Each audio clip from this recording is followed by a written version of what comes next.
자, 이제 근심과 걱정은 항상 우리 곁을 떠나지 않고 존재했는데 시장이 올라도 걱정이 많을 수 있죠. 네, 그래서 오늘 타이틀은 막연한 우려를 하지보다는 객관적인 수치에 근거해서 판단을 내리는 것이 좋다. 이런 주제입니다. 그래서 시장 전략을 좀 다시 잡아보겠고요. 이베스트 투자증권 리서치 센터 신중호 투자전략팀장과 함께하겠습니다. 어서 오십시오. 네, 안녕하십니까. 네, 안녕하십니까. 2분기 실적과 경제 성적 이 지표들이 나왔죠. 네네. 그래서 시선이 이제 당연히 3분기 쪽으로 이동해 가고 있는데요. 그 이후로도 또 바라볼 거고. 3분기는 어떨까요? 반등을 좀 할까요? 이후에 이제 지속성이 또 우려되긴 합니다만 3분기 전망 먼저 여쭤봐야 될 것 같은데. 최근에 이제 워낙 가파르게 하락했었던 경기와 실적이기 때문에 미국 같은 경우에는 연율하긴 하지만 마이너스 33%라는 좀 한 번도 보지 못했던 성적이 나오다 보니까 자연 발생적으로 조금만 개선돼도 3분기 같은 경우 현재 컨센서스 상으로는 또 18%까지 이제 급반등이 GDP가 예상이 되고 있어요. 근데 이제 결국에는 절대 수치로 보면은 좀 이렇게 회복하는 과정에 있다라고 얘기를 드릴 수 있는데, 근데 이게 이제 워낙 급하게 빠지고 급하게 올라가다 보니까 이게 정말 진성으로 회복이 되는 건지 그냥 단순히 너무 많이 빠졌던 거에 대해서 이제 조금 튕겨 오르는 그런 건지에 대한 우려는 좀 있는 건 사실입니다. 근데 사실이고 그 이후에 이제 4분기로 넘어가고 내년까지 가게 되면 성장률은 자연스럽게 떨어지는 국면으로 갈 수밖에 없기 때문에 시장에서는 소위 말하는 모멘텀이라는 게 좀 줄어드는 거 아니냐라는 우려가 있는데 데이터만 놓고 보면은 그렇게 크게 우려를 해야 되느냐라는 얘기를 좀 드리고 싶어요. 여기 앞으로 어떻게 될지 모르겠지만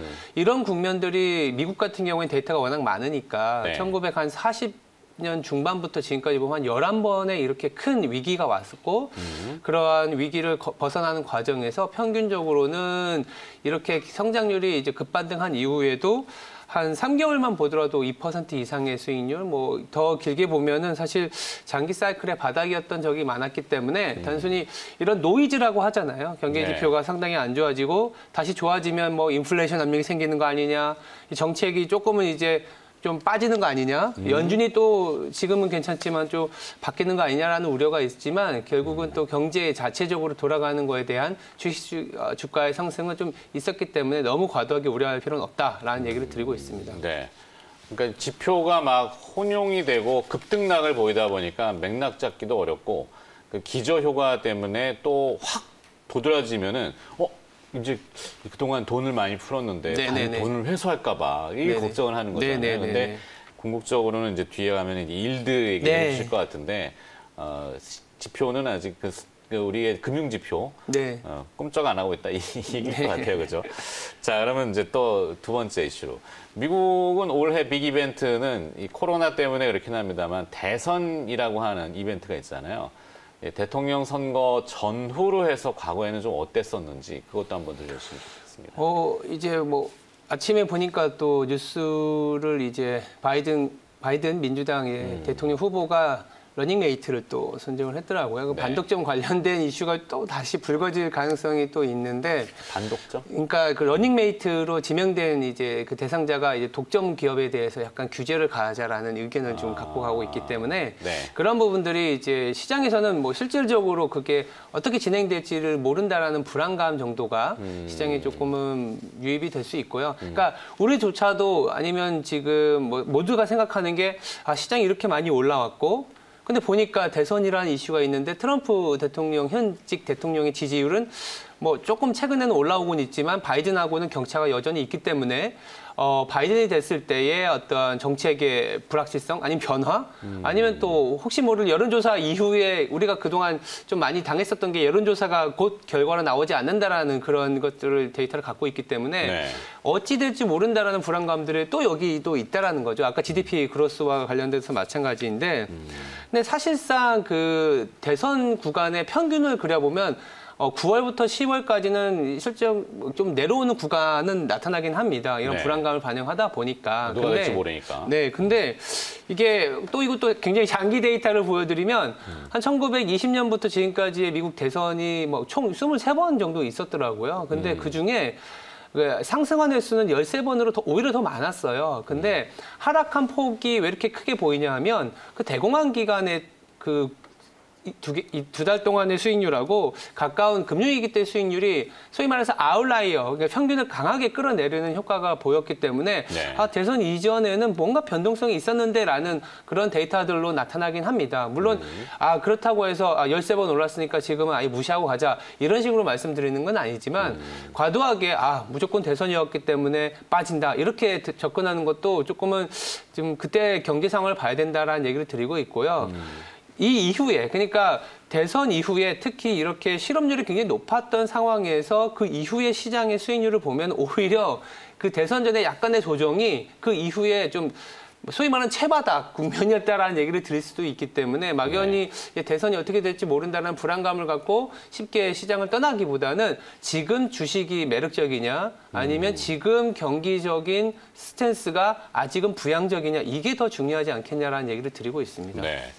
그래서 미국은 이 대선의 그 구독 그 시스템이 우리랑은 좀 다르잖아요. 네, 맞습니다. 네, 일반 그 여론조사하고 실제 선거인단을 통한 대선 결과하고 트럼프 대통령의 그 집권 당시에 보면은 차이가 나듯이 네. 이번에도 어찌 될지는 아직은 모르는데 일단은 첫 번째 경제 지표에 대한 그 급등락으로 인한 변동성과 그리고 또 두 번째는 미국 대선이라고 하는 불확실성과 이런 것 때문에 이제 걱정이 또 앞선다.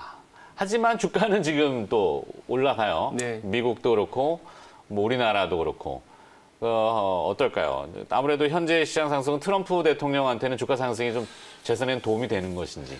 아무래도 주가가 상승하면 뭐 주가가 빠질 때의 전체적인 사회적인 분위기보다는 반대 방향으로 생각하시면은 당연하게 이제 뭐 직관적으로 판단할 수 있는데 또 흥미로운 데이터가 미국 같은 경우에는 보통 한 3개월 전 지금 수준이지 않습니까? 그래서 지금부터 대선 전까지 주가의 상승률이 좀 올라간 경우에는 확률이긴 하지만 현직 대통령이 재선이 될 가능성이 한 87% 정도 나온다라는 데이터도 있어요. 그러면 그게 진짜 뭐 주가가 상승해서 트럼프 대통령이 당선이 된다 이런 얘기보다는 현직 대통령인 트럼프 입장에서는 이러한 결과치도 알고 있기 때문에 주가 상승을 위한 여러 가지 액션을 취할 수밖에 없지 않겠냐 현재 수준에서는. 왜냐하면 실업률이나 이런 것들이 내려가고는 있지만 빠르게 이제 어떤 경기가 좋아진다라는 데이터로 나오기보다는 가장 빠르게 좀 뭐라 그럴까요? 경기가 좋아질 수 있다 내지는 조금은 소위 말해서 미국 같은 경우에는 주식이 올랐을 때는 은퇴자금이나 퇴직자금도 많이 들어가 있기 때문에 네. 웰스 이펙트도 바랄 수 있는 상황이라서 주가와 관련해서는 조금은 주식과 관련된 정책을 강하게 내놓을 뭐 경기 부양책 같은 것도 먼저 선행을 해버리잖아요. 그런 그렇죠. 식의 이제 정책이 나올 수 있다 정도로 보시면 될 것 같아요. 네. 오늘 아침에도 트윗에다가 그레이트 넘버 뭐 주가 유세에 대해서 막 얘기하시는데 깨어나 보니까 주가가 좀 떨어져 있어서 네. 당황하셨을 것 같은데 트럼프 대통령 얘기입니다. 네네. 근데 이제 옛 고전 서사에 보면은 뭐 시쳇말로 등 따시고 배부르면은 태평성대를 이룬다. 그래서 네. 정권을 유지하는 데는 뭐 나름의 전략은 주요하게 먹히고 있는데 문제는 이 연준에서 연준은 사실 그런 뭐 그 정성적인 정책을 하는 데는 아니잖아요. 네. 트럼프 대통령이 막 마이너스 금리 가자 그런다고 오케이 마이너스 금리 갑시다 이렇게 하는 게 아니라 데이터에 근거하는데 인플레이션 지표들 요즘 물가가 어떨까요? 제가 알기로는 약간 들먹들먹은 해요. 네. 근데 연준이 그래도 이제 금리 인상에 대한 캡을 좀 씌워놨죠. 네네네. 일단 최근에 연준에서 이제 논의가 되고 공식적으로 발표가 된 건 아닌데 이제 뭐 여러 가지 연설이나 아니면 보고서 등을 통해서 아니면 기사를 통해서 넌지시 시장에 어떠한 액션이나 시그널을 주고 있냐면 우리가 서둘러서 인플레이션을 좀 제어하진 않겠다라는 얘기를 하기 시작했습니다. 지금 연준 입장에서는 명목금리가 아직은 그래도 마이너스는 아닌 상황이잖아요. 근데 네. 이제 마이너스까지 가는 거를 이제 배제한 상황에서 어떻게든 경기를 살리기 위해서는 아시겠지만 인플레이션에 대한 기대치, 즉 경기가 살아날 수 있다라는 어떤 강한 소위 말하는 센티멘트를 자극하는 게 굉장히 중요하다라는 얘기를 하고 있고요. 연준은 또 이런 커뮤니케이션 전략에 대한 공부와 데이터가 굉장히 많이 쌓여 있는 어떤 은행 뭐 제도이기 때문에 지금 최근에 나오는 선제적으로 금리 인상을 하지 않겠다, 아니면 인플레이션을 다소 좀 용인하겠다라는 얘기들은 우리가 흔히 말하는 실질 금리라고 하지 않습니까? 네. 미국 같은 경우는 명목 금리가 최근에 조금 올랐지만 어제 0.5에서 0.6% 10년물 기준으로 그렇죠. 이렇게 나오는데, 지금 물가 상승률이 기저효과든 아니면 시장에서 바라보는 기대 인플레이션은 한 1.5%가 되거든요. 그렇다면은 0.5하고 1.5%를 빼보면 실질적으로 마이너스 1%포인트의 손해를 보고 있는 게, 단순히 이제 국채에만 투자하면. 그렇기 때문에 시장에서는 이거 말고 어떻게든 그 인플레이션 이상의 소위 말하는 일드, 배당 수익률 같은 경우로 생각하시면 쉬울 텐데, 네. 1.5% 이상 일드를 주는 쪽으로 가야 되지 않겠냐라는 걸 강하게 자극을 하게 되는 거죠. 그러다 보면 주식이든 아니면 뭐 커머더티, 아니면 어저께는 좀 강하게 빠졌지만 마이너스 금리가 아닌 오히려 가치가 보존되는 금, 이런 쪽으로 자금을 자꾸 유도하는, 그러면 이제 그 안에서의 자산의 어떤 선순환의 과정을 이끌어내려는 게 현재 연준의 스탠스지 않겠냐라고 보고 있는 상황입니다. 네. 뭐 어려운 용어로 일드 헌팅이지만 수익률을 쫓아서 돈이 움직이게끔 네. 계속 유도하는 거죠. 네. 그러니까 우리가 이런 주제를 좀 무겁게 다뤄보는 거는 여러분들 일반 투자자분들이 인지하시는 바, 시중에 막 유동성 돈이 넘쳐난다고 막 하는데, 그 근원을 쭉 찾아가 보면 미국 연준이 있고, 네. 뭐 근데 혹시라도 돈 뺏어갈까봐, 네. 돈을 회수해 갈까봐, 네, 그렇죠. 이 걱정 때문에 그렇죠, 이거를 그렇죠. 지금 다루는 네, 거잖아요. 맞습니다. 근데 아직은 돈 뺏어가지는 않을 것 같고, 자 어제 금값 얘기 좀 해주셨는데, 네. 다이나믹했습니다. 네, 근데 네. 금은 이제 더 오를 거야라고 뒤늦게 이제 탑승하신 분들은 당혹스러우셨을 수도 있는데. 금값 어떨까요, 향후의 최근에 전망? 또 굉장히 가파르게 올랐죠. 많이 뭐 올랐죠. 2,000달러를 갑자기 막 상승을 하고, 그 기저에는 말씀드린 것처럼 연준의 스탠스, 당장은 금리를 올리지 않는다, 내지는 인플레이션보다는 좀 낮은 스탠스를, 그러니까 정책을 가져가겠다라고 하면은, 마이너스 금리라는 얘기, 그러니까 실질적인 마이너스 금리, 그러면 가치가 보존되는 금 같은 경우를 보실 수도 있고요. 그리고 이제 금하고 달러는 역관계를 갖고 가고 있기 때문에, 달러 하락이 됐을 때 교환 가치로서 달러보다는 금을 갖고 가려는 심리가 굉장히 강했을 텐데, 외환 보유고 측면에서도요. 그렇죠. 근데 최근에는 이제 어저께 같은 경우에 국채 수익률이 또 약간의 뉴스가 있었지만, 백신이 개발했다는 러시아발 뉴스가 있었기 때문에 드디어 국채 그러면 대규모 입찰도 있었고, 맞습니다. 네, 그래서 가격이 떨어져서 수익률이 올라가는. 네, 그래서 달러화도 너무 빠르게 빠졌던 거에 대한 좀 반사의 반응으로 좀 최근에, 그렇다고 해서 막 급등한 건 아니거든요. 그렇죠.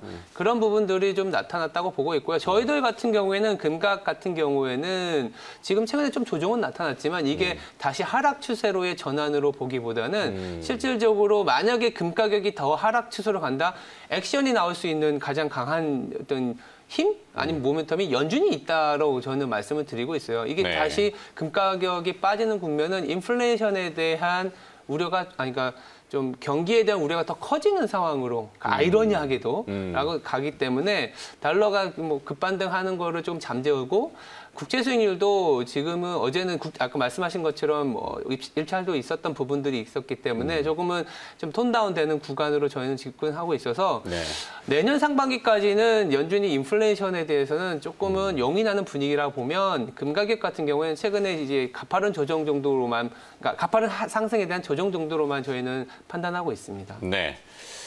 자, 이제 하반기로 접어들었잖아요. 뭐 네. 우리도 이제 뭐 명절, 이제 추석이 얼마 남지도 않았고, 미국은 대선이 있고, 이제 하반기에 또 집중되는 부분은 통상적으로는 이제 배당에 대한 뭐 네. 기대 이런 것도 하잖아요. 네.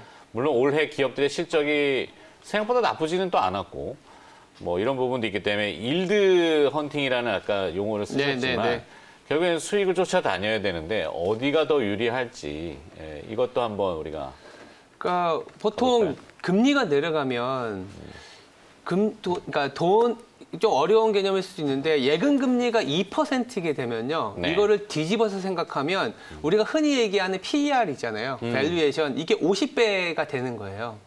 그러니까 잘 생각해 보시면, 그러니까 PER이 10배가 되면 10년이면 이제 회수한다라는 것처럼, 그러니까 예금 금리, 현금이 50배인데, 밸류에이션 50배인데, 그거보다 더 많은 이제 소위 말하는 배당 수익률을 주는 거는 더 밸류에이션 줄 수 있다라는 개념이 현재의 국면인 겁니다. 그러니까 소위 말해서, 아니, 그냥 은행에 갖다 놓으면 계속적으로 마이너스가 나는 상황인데 어떻게든 뭐 배당이라도 주는 뭐 주식을 가거나 아니면 금이라도 사놓으면서 가치가 보존되거나 아니면 이머징 펀드나 하이힐드 같은 쪽으로 자꾸 자금이 가는 게 이런 인플레이션에 대한 전 해지나 인플레이션이 발생할 수 있을 거에 대한 대비라고 보시면 되는데요. 네. 그러니까 한마디로 이런 거죠. 미국 같은 경우 내지는 전 세계 지금 주식의 배당 수익률은 아무리 이익이 안 나와도 현재 2% 이상은 주고 있거든요. 근데 인플레이션이 만약 지금 1.5%라 그러면 그렇게 막 높은 수익률은 아니지만 그래도 인플레이션보다는 0.5% 이상은 주잖아요. 근데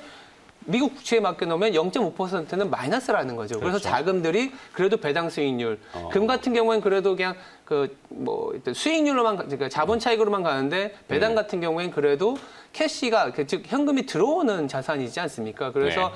저희는 아까 뭐 GDP가 빠지는 부분들 내지는 대선과 관련된 이슈들도 있긴 하겠지만 일드, 즉 일드의 어떤 갭을 보면 여전히 채권보다는 주식이 매력적인 구간이고 재미있는 게 2010년 이후, 그러니까 금융위기 이후에 장기적으로 보면 배당 수익률, 전 세계 배당 수익률하고 미국채 수익률이 붙었을 때까지는 주식이 좋아진다. 즉 네. 지금은 1.7% 이상 주식이 배당 수익률이 높기 때문에 이게 소위 말해서 0%까지 수렴하기 전까지는 채권보다는 주식이 좋은 구간이 더 이어질 수 있다. 이렇게 말씀드리고 있습니다. 그렇죠. 우리가 항상 데이터 디펜던트 해야 되니까 네. 수치에 근거해서 결정 내리자. 집을 못 살 바에는 삼성전자 한 주라도. 네. 하여튼 여기서 정리를 하도록 네. 했고 이베스트 리포터들을 읽어보니까 요즘 삼성전자도 많이 또 보시는 것 같아가지고 자 결론 내렸고요. 뭐 이베스트 투자증권 리서치 센터 신중호 투자전략팀장이 오늘 수고를 또 해주셨네요. 고맙습니다. 네, 감사합니다.